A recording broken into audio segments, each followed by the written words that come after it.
Ahora, el zumo de Serra. Bien, el nuevo cóctel especial preparado por la casa. Zumo de naranja, ¿veis? Zumo de piña 100% artificial. Oh, Por supuesto. como los juegos artificiales. Joan, apártate, por favor. No, es que si lo compras antes del 11 de enero, te regalamos un PSP y un libro de mates. Es buenísimo. Si no quiero libro de mates. Madre mía, qué ofertón. Pues nada de nada. Oh, igual me lo quedo entonces, ¿eh? Pero que estamos con la Serra. Ah, A ver, un poco. Este es mi Serra. Esto es un nuevo descubrimiento. Vamos a combinar 3 zumos. Aquí se me ha quedado un En poco. realidad son 4 porque uno es de piña y uva. Es verdad, 2 por 1. Qué buena oferta. ¡Qué refuer!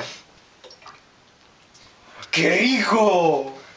¿Ves Bueno. si no te va a quedar espacio para otro? Bueno, no importa, tú tranquilo. Tú bebe un poco, bebe un poco. Baby, que está buenísimo. Uy. A mi salud, Pero A tu salud. Mira, mira, A tu salud y al libro de mate. Y la PCP. Oye, qué rico, es que está riquísimo. Si se va a atragantar luego la salud ya no la va a tener, ¿eh? He hecho una partida ahora, échala, venga. Vale, vale. Que es gratis. Es gratis, ¿no?